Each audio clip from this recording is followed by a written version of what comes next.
gërëm leen bu baax mbokk yi ci ànd beeg ñun ci ITV ginnaaw loolu ko ñu dalal sunu gan di monsieur Omar Sow nekk membre convention des cadres républicains nekk également responsable politique Pikine nekk PCA di bu Serek nekk sunu gan tey ci Sow ñu ngi lay sant bu baax di la gërëm ñu bàyyi nga nuyoog téléspectateurs yu ITV. Bamba maa ngi lay sant aussi di la gërëm di rafetlu invitation bi nga xam ne c'est une invitation spontanée. dafa am noo def am nu fu mu jaar nga woo mu ñu waxtaan nga invité ma donc je suis très content d'être là parce que inondation yi je suis très concerné. te bu yàggee dinañ ci delluwaat. di nuyu waa département de Pikine di nuyu plus particulièrement sama waa commune de Djeddah Thiaroye Kaw di leen masawu aussi ci ndox mi. metti na mais gënoon na fi metti nañ ci waxtaanal incha allah. tout à fait yaa ngi koy wax léegi sa njorteelu xabaar. ne yow kaddu yi da nga bokk ci ñuy concerné mbënd mi nan la concerné. li ma concerné ci mbënd bi mooy Djeddah Thiaroye Kaw laa soxee ko fa laa dëkk fa laa cosaano et fa laa dëkk ba tey donc mbënd mi man ñi ñuy wane ci télévision bi ñu toog ci ay lal tegale ay briques wala bu mbënd mi amee ba pare nit ñi déplacé wu bu jeexee du ñu am lu ñu jëndee grava wala lu ñu jëndee suuf ñu ne borom mbalit yi nañ ñu sottil bu ñu sottilee bu ñu amee tuuti suuf sottiwaatee jël kër yi dindi ardoise yi yëkkatiwaat ñaari brique toj lento bi yëkkati lento bi dëraat kër gi ba mu xaw a jógaat tuuti ñu dëkkaat 2 ans après 3 ans après ndox mu ñëwaat def ñu ne mu ñu defoon donc ci lañ dëkk mu nekk perpétuel recommencement boobu souffrance yu bari la mais dafay yokk li tubaab yi di tuddee résilience maanaam dafay tax nga nekk jàmbaar ñeme xare nangu jàng wala nangu liggéey pour mën a tekki te tey suñu toogee bay toog ci plateau télévision yi di waxtaan ci loolu nekk bokk ci état du Sénégal nekk ci acteurs yi nga xam ne ñu ngi liggéey ci affaire mbënd mi pour mu dañ c'est-à-dire que nekkul loo xam ne ni dañu am fu ñu toll di dimbali ña fa nekk mais suñu bopp la ñuy dimbali. et dimbali suñu bopp boobu ci ñun la commencé parce que dafa nekk loo xam ne dañ ko dund personnellement donc soo ko dundee personnellement am na nu muy demee tu te sens vraiment concerné te li nga fa def. ñun xam nañu nu mu demee parce que jeunesse bi daan ci ñëwaat léegi historiquement mais mbënd mi ça a changé beaucoup loolu mën nañ ci sant yàlla. daa changé seen dundin wala dafa changé ci côté gestion. dafa changé sunu côté dundin parce que Pikine ñu ngi ko sax ci 1952 bi ñu koy sànc boobu y avait que le camp militaire ba mu fa nekkee.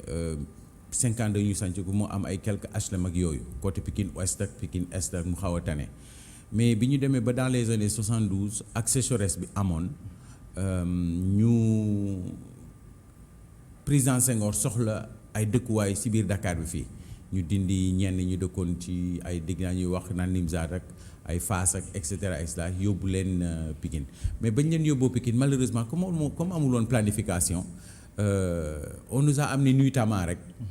militaires yi ñëw ku da ngay dem ñu daggal ñu ay parcelles ñu dem bi ñu daggalee parcelles yi les parcelles n'ont pas été aménagées. waaw dañuy ñëw rek daggal ñu parcelles ñoom teg ñu ko mën waaw ñëw rek dëkk guddi ko waaw ñëw rek dëkk bi loolu amee si fi ñuy tuddee zone yi ñuy tuddee si biir Djeddah Thiaroye ko particulièrement parce que Pikine ni mu constitué wu mooy boo ñëwee boo duggee buntu Pikine nga ñëw ba tali bu mag nga jël tali bu mag tali bu bees d'abord tali bu mag tali Icotaf après tey yoon la yoo xam ne on sent que c'est urbanisé parce que dafa prolongé wu on sent que c'est urbanisé parce que xaw ma ndax dem nga États-Unis mais boo demee États-Unis dafa am lu ñuy tuddee ay avenue ak lu ñuy tuddee ay street avenue yi mooy 24 First Avenue et cetera dafa gudd maintenant li koy traverser c'est les rues donc Pikine noonu la tëddoo Pikine dafa tëddoo comme la ville de New York mais diggante buntu Pikine ak buntu Pikine ak.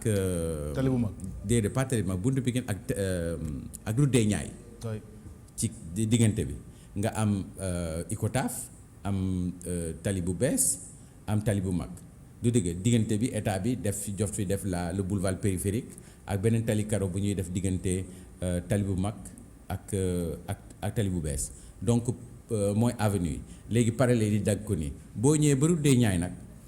fa la problème bi commencé. Roudé Niayes boobu à partir de 70 ñun lañ ñu commencé sànni foofu ñu ñëw fa dëkk fa ñu ñëw dëkk fa nuitamment foofu mu nekkoon ay tool. ay tool la woon. Oui, tout à fait. waaw paa yi dañu doon jóge fii am seen tool foofu di fa dem di béy ñàmbeeg ceeb ak yu kenn xamul. du dëgg mu nekk àll. gis nga fi ñuy tuddee Diorga mooy fi ñu def tey préfecture ba police ba ci Guédiawaye loolu yëpp ci Pikine la bokkoon balaa ñuy def délimitation bi pour génnee pour créer le département de Guédiawaye. Oui. Mais loolu yëpp Pikine la bokkoon donc aménagement boobu boo nekkee même boo nekkee xale tuuti mën na am nga fàttaliku foofu nu mu nekkee woon Diorga ci stade Amadou Barry boobu zone boobu yëpp Pikine noonu la meloon avant donc bi ñu ñëwee dëkk si amuloon aménagement parce que état bi dafa soxloon fii. Donc ñu jël defar fii allée du Centenaire. foofu waa Pikine ñoo fa dëkkoon.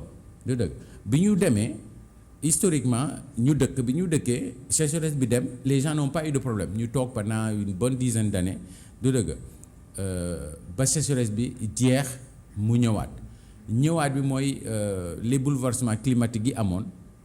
tax na ba léegi taw bi gën na bari gën na tasaaroo am na nu mu demee. oui comme ni ko njiitu réew mi waxee. waaw bouleversement climatique la parce que dafa rëy. dafa affaire bi dafa yaatu.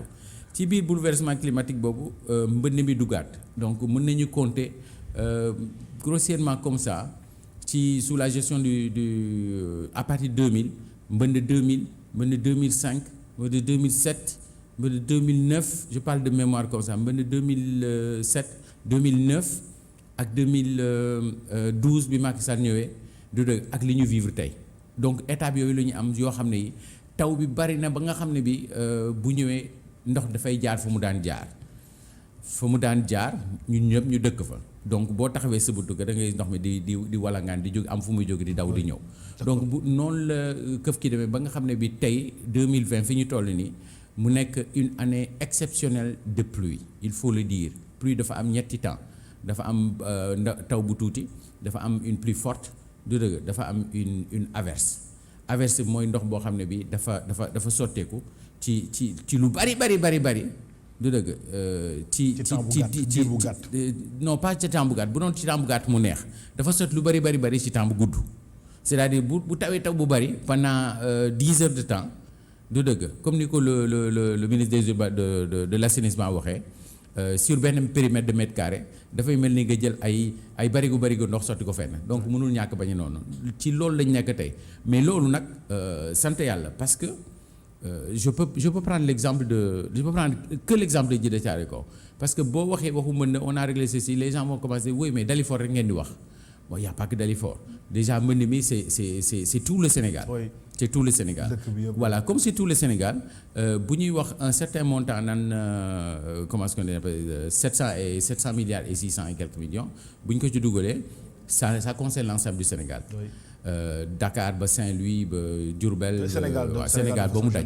donc ñun suñu côté li ñu ci xam mooy man de damay wax ndax sama axulaay taala li mu dund laay wax c'est-à-dire.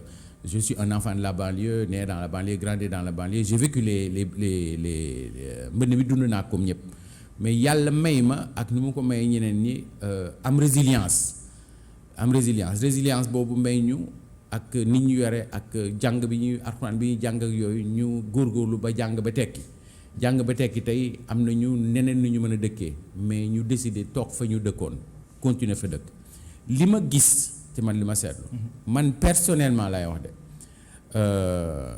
suñu kër bi ñu dëkkoon tey sama frères et sœurs yi nangu ma hérité ko ma compenser leen parce que foofu mooy sama base politique ma defaraat kër ga mais gis nga sama loxo bi nu mu day nii bi may defaraat bii passé rek ça remonte à 2013 sëkkaat naa kër gi lu day ne sama loxo bi ci suuf ba ci nii ci suuf ba ci kaw sëkkaat naa 1,50 m. Je parle de 2 mètres là soo ñëwee sama kër su ma lay bëgg a woon kër ga nu mu meloon avant damay ubbi fosse bi mi ngi tegu ci ëttu kër gi damay ubbi fosse bi ne la yaa ngi yërnu beneen fosse bi nekk ci suuf boo xoolee beneen fosse bi nekk bi ça fait 2 mètres du dëgg donc àll la woon nit ñëpp daw bi ñi ñëpp dawee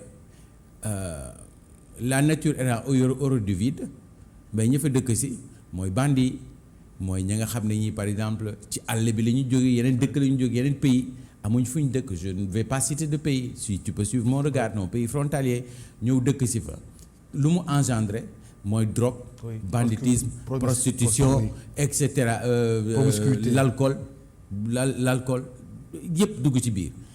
ñu dem ba 2012 avec l'arrivée du président Macky Sall 2013 mbënd mi am Macky Sall jóg taxawal le PDGI, le plan de lutte contre le plan de lutte pour la gestion des inondations, mu nekk un plan décennal. Plan décennal boobu man li ma ko vivre, je ne vais pas parler de montant d'argent mais li ma ko vivre mooy non seulement man suñu kër fi ma dëkkoon et c'est pareil pour tout le monde, la maison était abandonnée ak li ma conséquences yi ma la ci wax ni yëpp.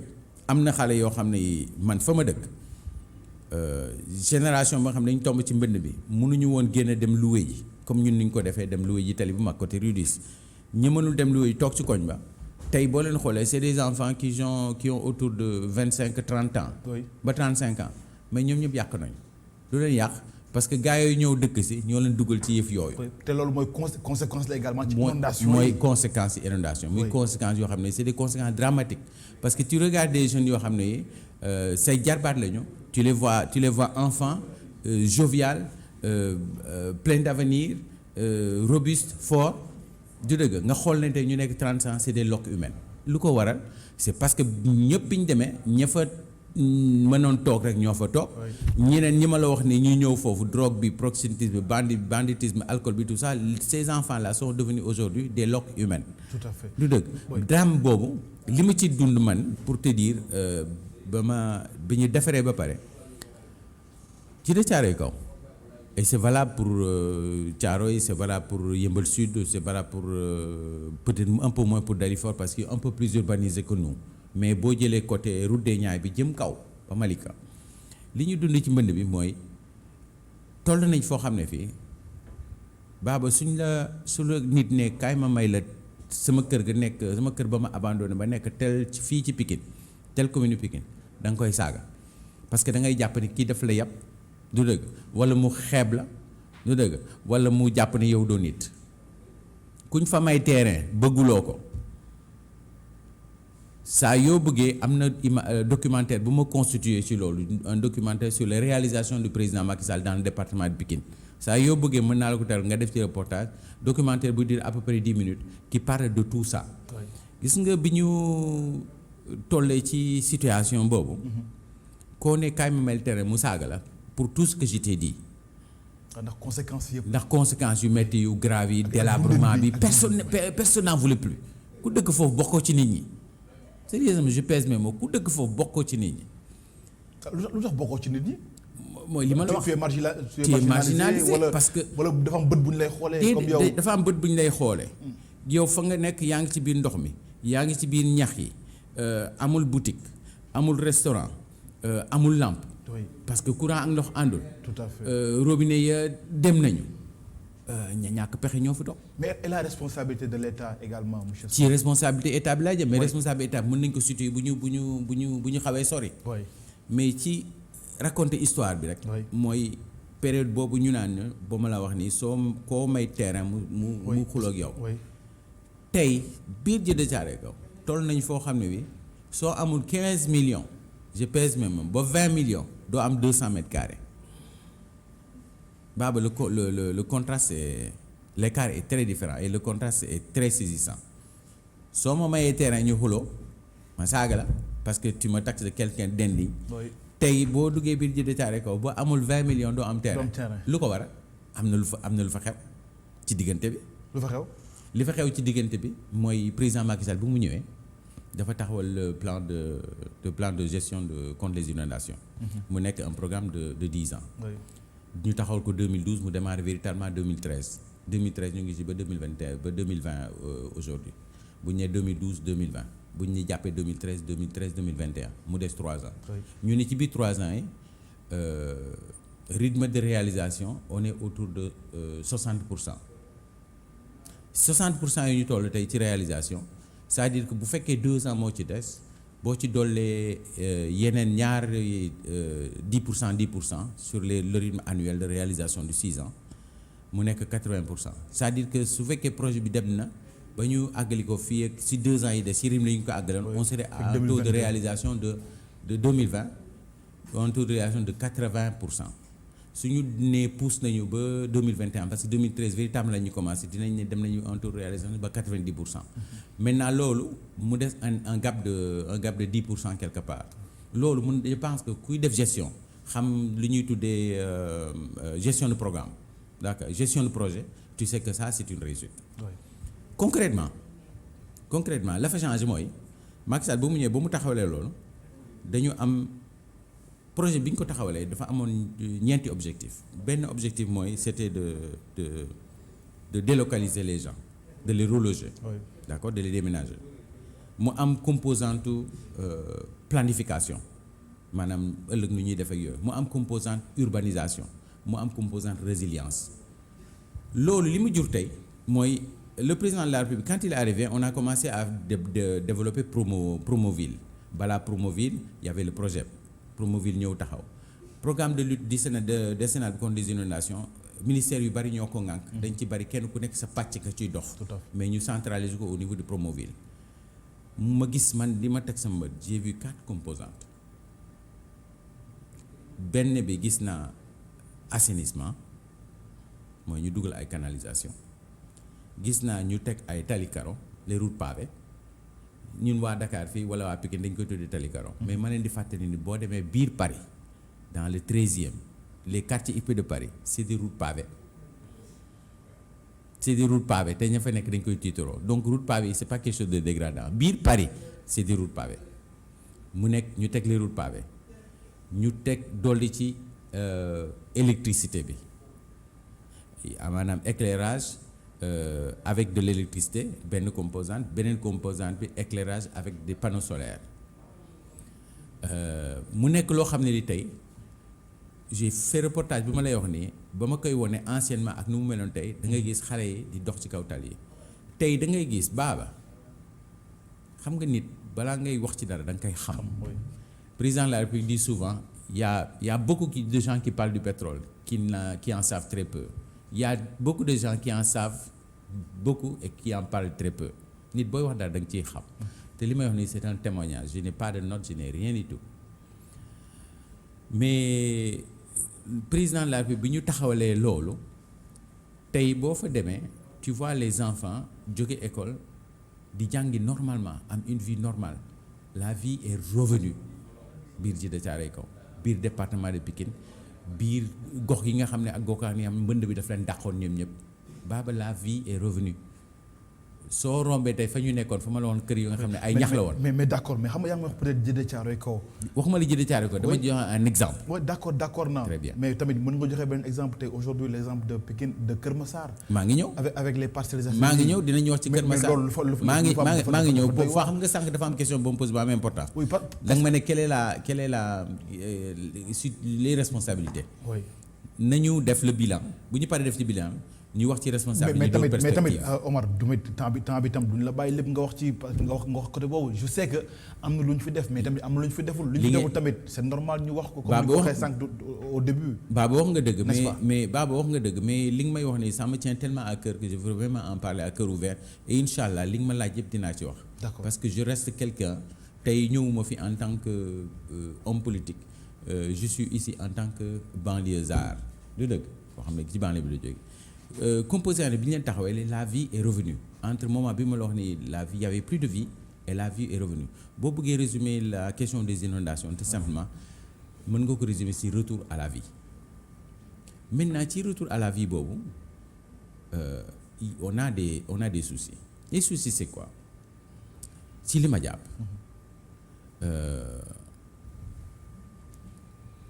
bu ñuy def planification xam nga projet bi génne woon na planification à partir de 2013 bu ñuy def planification la gestion des sols la gestion de l'environnement de l'habitat ñetti composantes lay am fi ñuy dëkk fi nga xam ne foofu la ñu war a bàyyi gàncax ak fi nga xam ne foofu la ñu war a bàyyi ndox les zones bleues les zones vertes ak les zones marron defe naa côté planification côté boobu on a échoué et échec boobu c'est une responsabilité collective mooy l'avènement de l'exode rural man dund naa ko période de sécheresse bi mais Pikine c'est densifié. Densification bi li ko indi mooy ñëw suñu mbokk yi jóge kaw ñëw dëkk ci Pikine amuñu fu ñu dëkk ñëw dëkk ci Pikine zone tampon la bu nekkee zone tampon diggante kaw ga ak Dakar da ngay dégg moo jege nga ñëw dëkk ci suba nga xëy Dóor waar Dakar ak yooyu ngoon gi nga ñibbisi du dëgg mais li ñu manqué dëggantaan ma ci affaire bi mooy planification ba moo tudd sànq sur les quatre objectifs du programme du dëgg mooy relogement planification urbanisation du dëgg ak résilience planification urbanisation bi tey la ñu doog a gis avec l'État du Sénégal mu am la capacité ne la fii zone bleue la fii zone verte la fii zone marron la maanaam fii mën nañ fi dëkk fii ay garab lañ fi war a saxal fii ndox lañ fi war a bàyyi parce que ndox fa mu nekk fa mu daan jaar fa lay jaaraat maintenant dans ce problème d'organisation dañu nekk dans un état dañu nekkoon dans un état très centralisé maanaam day jóge ci kaw di ñëw ci suuf quand on parle des régions des communes et des communautés rurales ñu jékki-jékki ñu dugg dans la phase 1 de la décentralisation Macky Sall s'est battu pour dugal la phase 2 de la décentralisation tey ñu ngi état bi le ministère de la décentralisation ñu ngi pousse des collectivités locales ñu ngi pousse pour dem dans la phase 3 maanaam pour que suñu dëkk avancé suñu dëkkuwaay avancé il faut que l'État soit décentralisé parce que le président de la République mënul nekk au sommet di gis man ce que moi je vis dans mon quartier et pourtant je vis beaucoup de problèmes dans mon quartier mais c'est beaucoup de problèmes que je vis dans mon quartier c'est pas au président de la République de le régler c'est pas au ministre de le régler c'est au maire de la localité de le régler et j'espère qu'on aura l'occasion de parler des élections communes des élections mais dafa am responsable de l'État ak responsabilité territoriale mais mooy li ma wax nii responsable de l'État parce que yaa ngi koy wax compétence transférée yi dafa am ak compétence yoo xamante ne nii vraiment du ay mbiram moom très bien le maire responsable de l'État c'est l'organisation de la gestion du territoire oui. C'est l'organisation de la distribution des ressources. Parce que lu tax tey ñuy wax l'État parce que ñu bëri dañoo jàpp ne aujourd'hui gestion des inondations dafa am échec total donc tey ay milliards yu bëri lañ ci def. yow li ma la wax léegi di nga jàpp ne échec la ak li ma la nettali léegi lii yëpp. mais en tout cas ba tey nit ñi ñaa ngi dund ay jafe-jafe. waaw non xam nga nit ñi mën nañu tudd échec. mais man yow li mi may waxal nii ak li ma la wax léegi. defe naa soo génnee sa perception dina changer. sur la gestion des inondations mais gis nga ñu nekk Kër Massar Parcelles Assainies Kër Massar la ñuy jànkonteel. ñu nekk Yëmbal lu ñuy jànkonteel. nañu wax ci un peu partout dans la banlieue. da ngay wax Yëmbal ñaar da nga naan Yëmbal Sud wala Yëmbal Nord. il faut être précis. d'accord boo nee Kër Massar ñu waxtaan ci Kër Massar.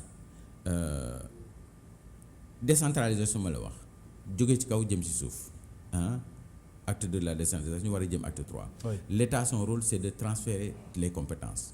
D'organiser la gestion du territoire et d'organiser l'administration territoriale bu loolu pare ñu jël les transferts de ressources financières parce que maire yi aussi boo leen joxee seen compétence il faut que mu ànd ak lu mu am il faut que mu ànd ak doole boo xam ne mën nañ ko gérer ça c'est important beneen bi mooy boo jëlee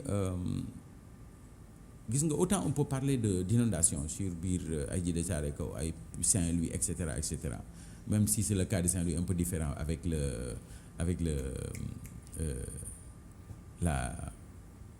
ça me reviendra boo jëlee Kër Massar alal boo xam ne c'était inhabité boo demee biir département de Pikine la commune la plus peuplée c'était Djiddah Thiaroye Kaw avec le phénomène des inondations ñëpp daw Kër Massar nekk àll Malika nekk àll Mbao aussi un peu ci la bokk.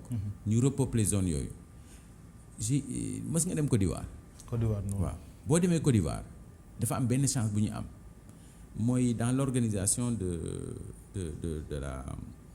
l'Union africaine de la CEDEAO d'accord au niveau de l'Afrique de l'Ouest en tout cas am na ay écoles yoo xam ne dañ koy ubbi c'est des écoles régionales d'accord ou des écoles inter-État c'est le terme ñun ñu am CESAC am yeneen ak yeneen ñoom ils ont l'école d'architecte et d'urbanisation boo demee Côte d'Ivoire mbedd balaa ñuy defar benn cité dañ koy canaliser ba pare dugal lampe yi ba pare doog wax nit ñi ñëw leen dëkk nous on a fait le phénomène inverse loolu bokk nañ ci conséquences yoo xam ne c'est la responsabilité de l'État il appartient à l'État d'accord de faire en sorte que avant que les gens viennent habiter de dëgg ñu fekk ñu bon canalisation mu am les canalisations mu quoi. urbanisation bi taxaw ba pare nga ñëw dëkk. Côte d'Ivoire ils ont réussi ça parce que l'école inter-État d'accord d'architecte et d'urbanisme se trouve là-bas. Donc ils s'appuient beaucoup sur ces gens-là pour faire ça. C'est vrai que c'est un pays à forte pluie, 2 saisons de pluie. Nous on a une seule saison. Les réalités sont un peu différentes, mais toujours est-il que loolu du point de vue de la perspective État dafa war a gën a jóg ci loolu. Et je pense que État mu ngi koy jóg parce que boo xoolee tey l'aménagement qu'on est en train de faire dans la ville nouvelle de Diamniadio, d'accord, tu sens un peu que les choses sont en train d'être différentes. Premier niveau. Deuxième niveau mooy gis nga zone bleue yooyu ñu doon wax. Moi j'ai beaucoup voyagé, j'ai eu la chance de faire mes études, de partir à l'étranger, faire mes études à l'étranger très tôt, travailler très longtemps en Europe et tout ça, ñibbisi nekk fa ma nekkoon maanaam la ma nekk taxuma changé fa ma jógee, je suis resté la même personne. Ba tax na am na lu ma gis aux États-Unis, en France par exemple yoo xam ne mën naa la citer de mémoire comme ça, ce que les gens appellent les lacs artificiels là. Oui.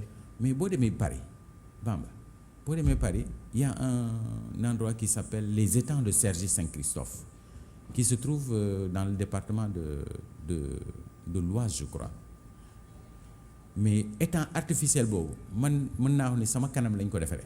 J'ai vu l'étang ñu gas ko, j'ai vu muy sotteeku nànk-nànk, j'ai vu mu fees te tey c'est un lieu de villégiature mooy maanaam les Parisiens là bu ñu jëlee vacances bu ñu mënul dem ci côté géej yooyu foofu la ñuy dem seeni doom ak yooyu mu nekk un lieu boo xam ne c'est devenu un lieu de tourisme ak d'économie parce que économie ça tourne très bien. Mais dans nos pays pourquoi est-ce que nous on ne devrait pas ci aménagement yooyu ñu aménager les zones bleues là du ministre de l'hydraulique di wax là et de l'assainissement zone bleue yooyu mais war nañ ci mën a am des étangs artificiels. Si vous allez dans une ville qui s'appelle Limoges, il y a quelques Limogeaux qui m'écoutent. En tout cas même nekkoon na projet sax parce que gars yi ñu ko doon wax au début donc de la magistrature du chef de l'État.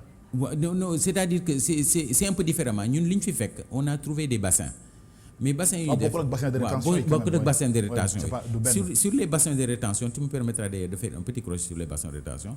L'une des raisons qui ont fait qu'on a réussi ce projet-là avec le président Macky Sall depuis 2012 c'est parce que bi ñu ñëwee dañu fekk le gouvernement la responsabilité de l'État est une continuité dañu ñëw fekk le gouvernement précédent def ay bassins de rétention.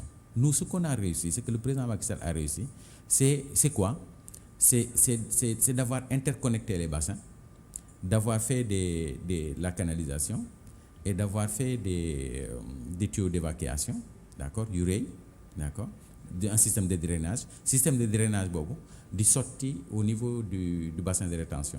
Ñu installer des stations de pompage boo demee biir de Thiaroye et Dalifort un peu partout au Sénégal il y a des stations yooyu ñu installer dafa am système d'électrification autonome suy taw il y a un indicateur là boo duggee ci station de pompage bi da ngay gis indicateur bi mu lay won le niveau de l'eau au niveau au sous-sol bu am na fu muy toll on déclenche l'ONAS déclenche l'alerte ñu actionner machine yi mu pomper pour nappe phréatique bi yëpp yéegaat su pomper nappe phréatique bi du dëgg dafa am biir Pikine en tout cas boo xam ne dafay sotti ji géeju Malika bi benn bi di sotti géeju Thiaroye bi c'est ça qui fait que sur les inondations on a été beaucoup épargné mais comme on dit planification ou gestion de l'urbanisation c'est un processus continu.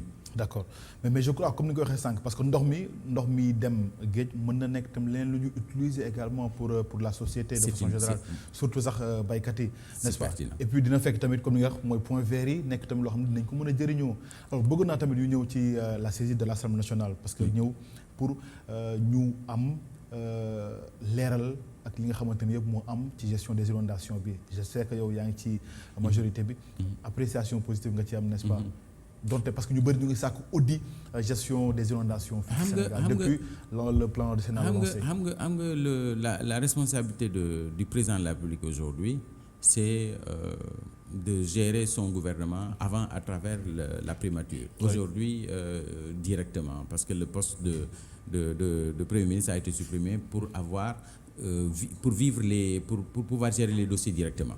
Mais ci biir gérer dossiers yooyu directement le président de la République n'a jamais cessé de demander qu'on lui fasse des rapports sur les situations. Oui. C'est vrai qu'on n'a jamais été jusqu'à l'Assemblée nationale pour dire nous voulons... il y a des commissions à l'Assemblée nationale. L'Assemblée nationale est constituée de sorte que chaque structure ou ministère dafa am commission pendante à biir Assemblée nationale. Commission yooyu ñoom ñooy constitué wu dem demander à ce que le ministre vienne les voir du dëgg en comité restreint ñu gisante demander ko ay questions poser ay questions def les rapports et cetera ci biir rapport yooyu la ñuy président de la République ci lay sukkandiku. Maintenant si la question de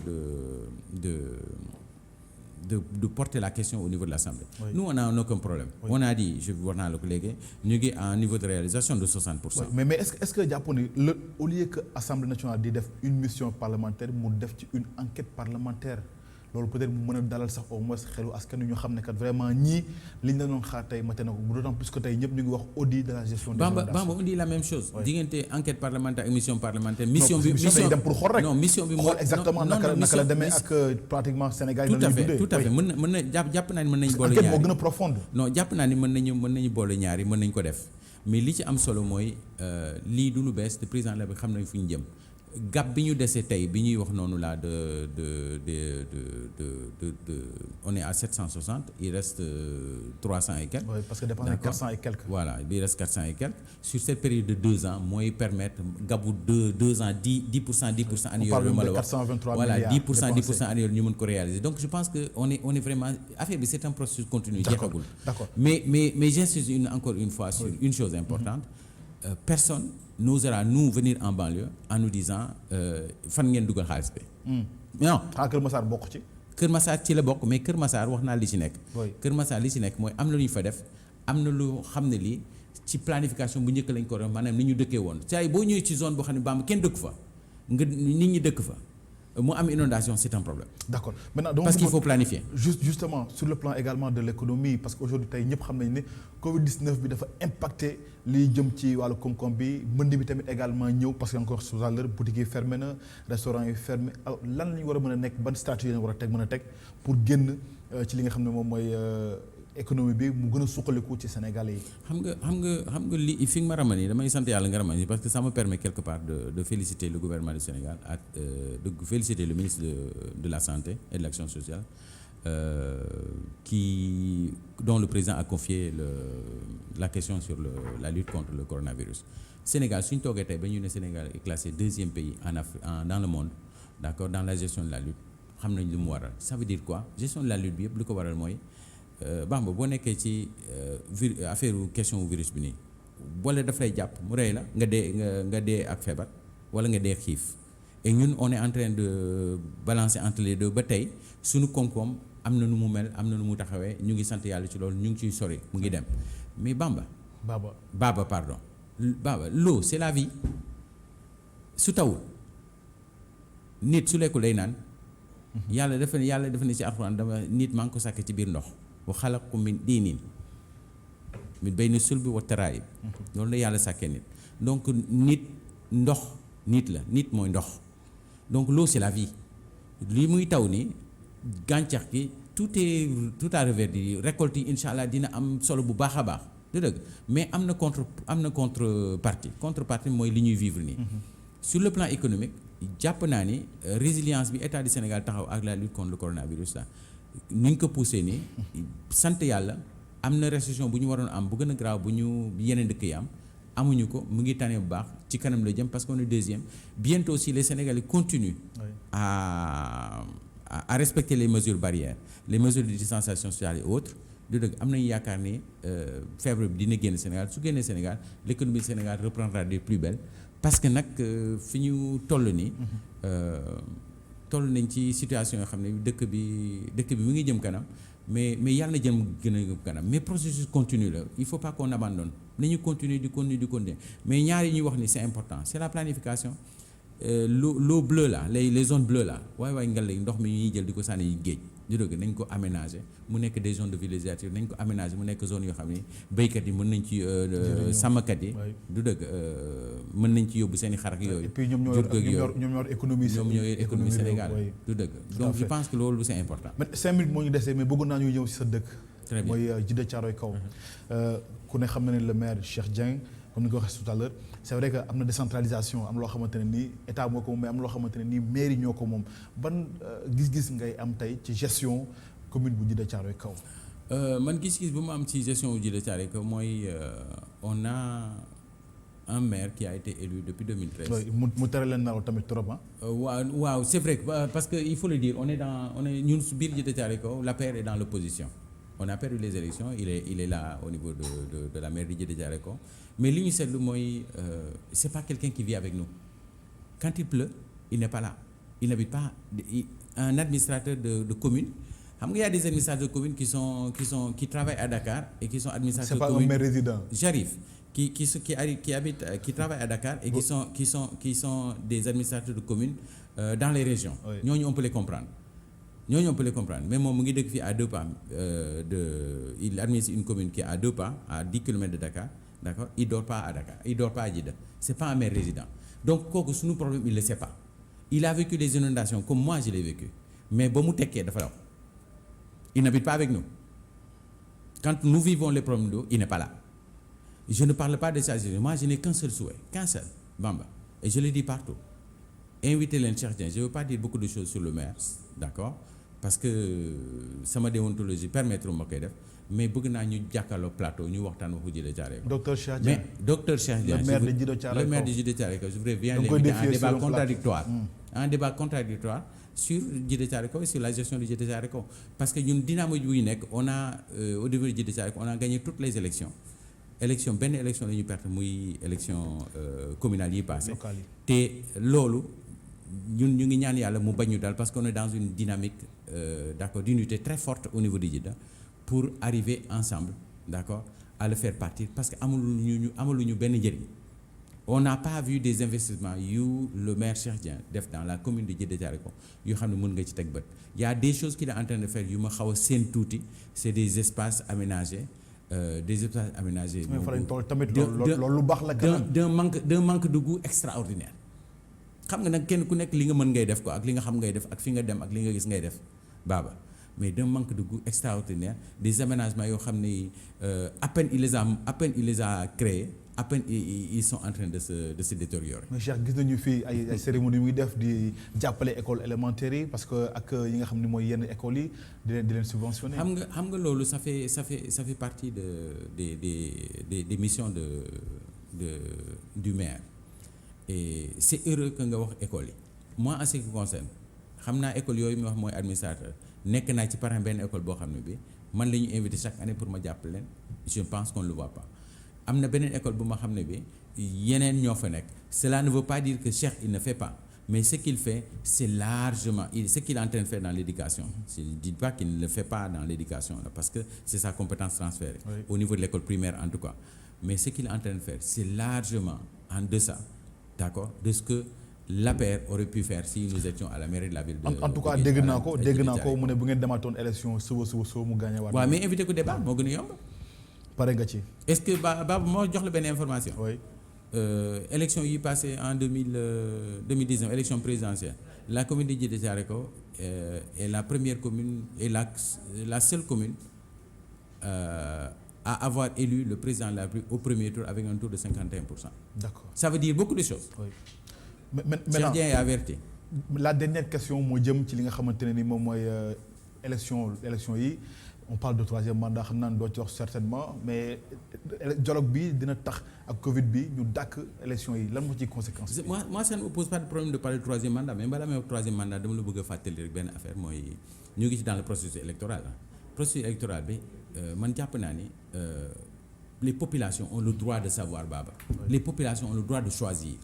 Donc man je suis un fervent défenseur de dialogue national bu ñu taxawee nañu recommandation bi génne nañ ko mooy nañu am tête de liste majoritaire boo xam ne c'est lui qui sera désigné comme le maire. Oui. Parce que l'avantage que ça c'est que les populations elles-mêmes vont décider de kan nañu bëgg waaw loolu consensus déjà et ça c'est important. Oui. Mais sur l'affaire du troisième mandat je n'ai pas de problème à en parler. Je vais prendre juste une référence. Gis naa benn jour ma toog sama kër di seetaan France 2 le président Macron est parti en Guyane gars yi ñëw gi am bras de chemise gars yi naan quoi mais le président et tout ça tu viens de gagner les élections oui mais est-ce que les prochaines élections mun leen c'est le temps du travail et Macky Sall a répété la même chose avant le président Macron Baba il y a un temps pour travailler il y a un temps pour les élections mais yaa xayti laisser le gars là travailler faire le travail qu'il doit faire pour les Sénégalais bu ñu toogee ba le temps des élections jot ñu dem temps des élections un autre élément très important les gens parlent d'élections etc troisième mandat deuxième mandat second tertiaire etc Baba dañ fa tollagul il y a un arbitre à qui on a confié notre constitution buñ ci tollee ces arbitres là comme ils ont eu à le faire dans le passé sous Wade sous Macky Sall même en lui interdisant de faire 5 mandats qu'il voulait faire en lui disant comme conseil qu'il ne pouvait pas le faire parce que la constitution l'interdisait du dëgg nañu bàyyi arbitrage bi toll foofu mais maintenant fi ñu toll c'est le temps du travail nañu génne nit ñi nekk ci mbënd bi na Sénégal na comme Sénégal jógaat kanam du dëgg nañu développer le train express régional du dëgg nañu développer le réseau ferroviaire nañu développer le réseau maritime nañu développer l'autoroute le réseau autoroutier loolu moo gën a am solo ci Sénégal. mais di la gërëm bu baax a baax Omar Sow ba fàttali ni yow yaa ngi bokk ci cadre républicain yi. nekk responsable politique APR nekk également PCA bu CEREC ñu ngi lay gërëm bu baax a baax. Baba je te remercie beaucoup et je suis très heureux d'être là j'espère que la prochaine fois que tu m'invité ici je serai là en face avec Cheikh Dia. incha allah yàlla baax na. merci beaucoup di ko gërëm bu baax a baax di leen gërëm mbokk